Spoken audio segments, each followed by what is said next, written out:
Hello दोस्तों, आज की इस कहानी में आप सभी का स्वागत है। यह कहानी मेरे ससुराल से शुरू होती है।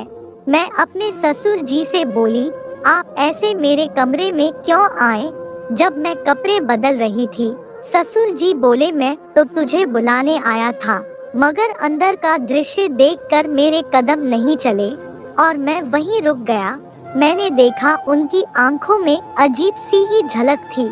मेरे दिमाग में पुरानी रील डोलने लगी कि कैसे ससुर जी मेरे आने से पहले उस दिन भी मुझे बहुत तिरछी नजरों से देख रहे थे।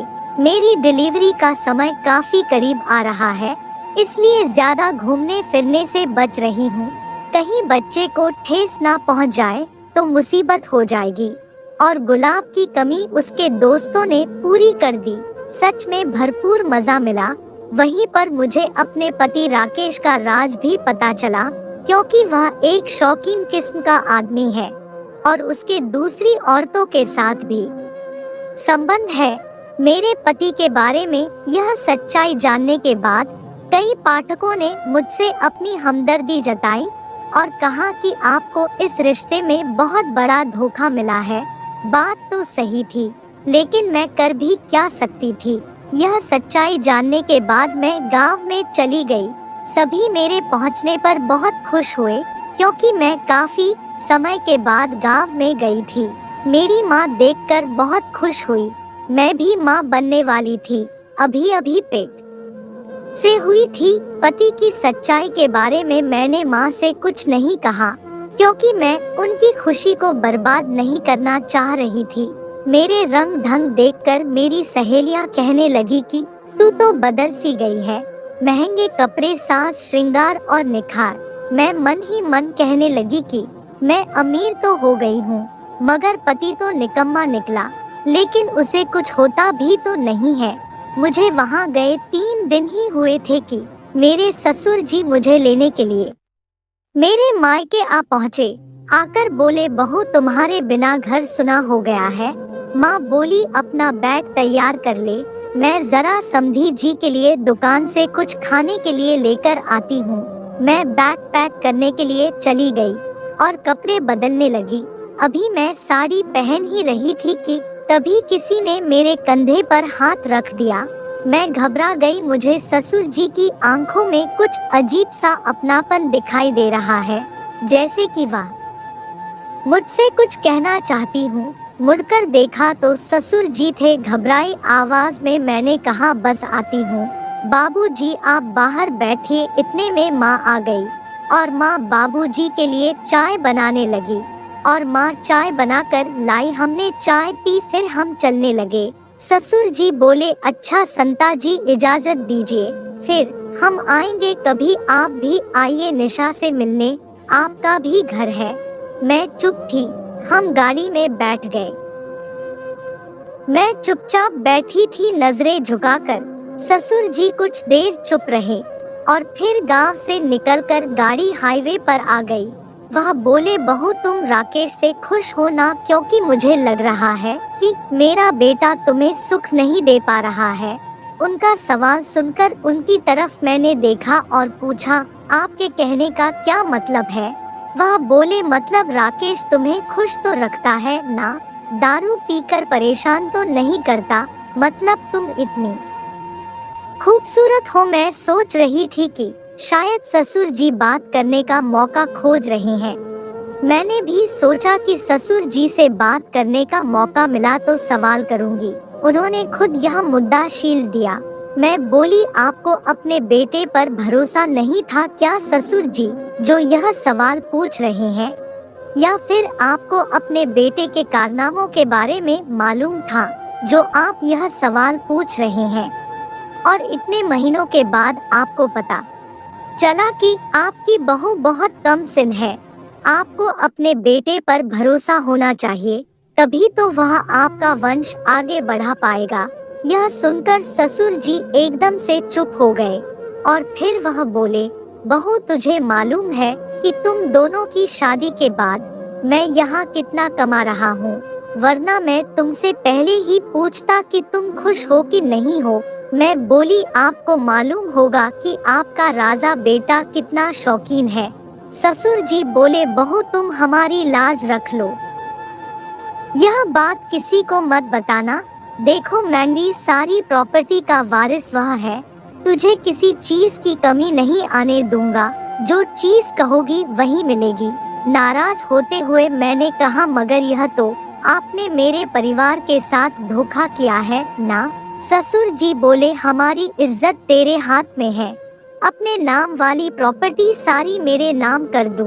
फिर ससुर जी बोले, बहू तुम बहुत अच्छी हो, वरना बहू तो कोई शहर की होती तो हमारा जुलूस निकाल देती, खुलेआम हमारी इज्जत की धज्जियां उड़ा देती। अब मैंने कहा, ठीक है, मैं चुप रहूंगी, मगर मेरे नाम पर भी प्रॉपर्टी चाहिए, मुझे अपना भविष्य सुरक्षित रखने का मेरा भी हक है। वह बोले, ठीक है बहू, मंजूर है। वो बोले, तुम बहुत खूबसूरत हो निशा। मैं बोली, आप ऐसे कमरे में क्यों आए जब मैं कपड़े बदल रही थी? ससुर जी, मैं तो तुम्हें बुलाने आया था निशा, मगर अंदर का दृश्य देखकर मेरे कदम नहीं चले, वहीं रुक गए। तभी उन्होंने गाड़ी एक छोटे रास्ते पर उतार दी। मैं बोली, इधर की तरफ क्यों मोड़ ली गाड़ी ससुर जी? वह बोले, मुझे बहुत तेज बाथरूम जाना है, जरा हल्का होकर आता हूँ, तुम बैठो।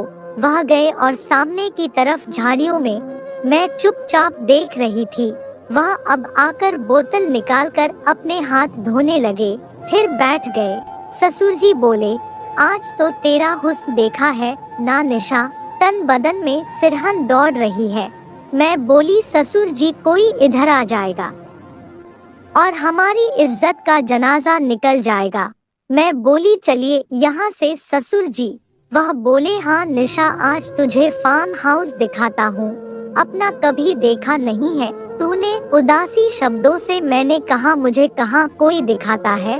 वह बोले, मेरी रानी नाराज मत हो, तुझे अब मैं हर जगह दिखाऊंगा, आज वहीं रुकेंगे हम। वैसे भी मैं घर नहीं बताकर आया हूँ कि आज तुझे लेने के लिए जाऊंगा। उन्होंने गाड़ी बैक करके मेन रोड पर डाली। हम फार्म हाउस पहुँचने वाले हैं, जल्दी ही। हम एक बड़े से गेट के सामने जा खड़े हुए। उन्होंने हॉर्न दिया तो अंदर से नौकर भागा आया, गेट खोला और गाड़ी सीधी पोर्च में रुकी। नौकर का सलाम लेकर हम अंदर चले गए।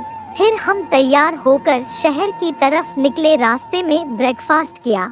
उसके बाद ससुर जी ने चुपचाप बिना किसी को बताए मेरे नाम जमीन कर दी। ईंटों का भट्टा तो सबके सामने ही मेरे नाम कर दिया था।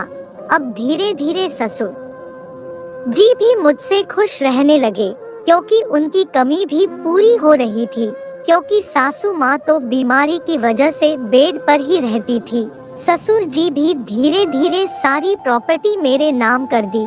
मेरे ननद जी को इसमें बहुत तकलीफ हुई। उसका पति मेरी शादी के समय इंडिया में नहीं था, तब वह कनाडा में था। जब वह मुझे मिला तो मैंने उसको अपनी अदाओं से रिझाने को लिया। मेरी और ससुर जी की रास लीला ऐसे ही चलती रही। ससुर जी मुझे मौका मिलते ही हल्की कर देते। कभी डॉक्टर को दिखाने के बहाने बाहर ले जाते, फिर चेकअप करवाकर मुझे फार्म हाउस पर लेकर जाते और वहाँ पर हम दोनों अपना टाइम स्पेंड करते। अपने पति को मुझसे कोई भी मतलब नहीं था, क्योंकि वह दूसरी किस्म का मर्द था जिसको औरतों से कोई भी मतलब नहीं था। ऐसे मर्द से कोई औरत कैसे खुश हो सकती है? जब पति ही अपनी पत्नी को धोखा दे रहा हो तो क्या किया जा सकता है? उसके बाद मेरी नजर नंदोई जी के ऊपर आने लगी। मेरा पेट भी बाहर निकलने लग गया था। मेरी ननद जानबूझकर मेरे पति के साथ रहने लगी। उसका पति रोहित उतना ही मेरी तरफ आकर्षित होने लगा।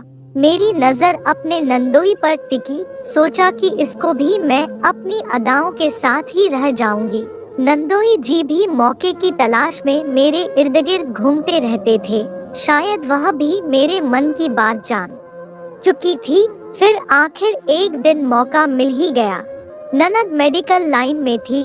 जिस दफ्तर में जॉब करती थी, वहाँ इनकी जबरदस्त ड्यूटी लग गई। 9 से 5 तक वह वहीं रहती थी। एक दिन रोहित को मैं अकेले घर में मिल गई। अब तो मेरे पास अच्छा मौका था। फिर मेरे नंदोई रोहित और मेरे बीच में मस्त वाली खिचड़ी पकी। हमारे बीच मस्त वाला क्रिकेट का खेल काफी देर तक चला, वह भी मौके की तलाश में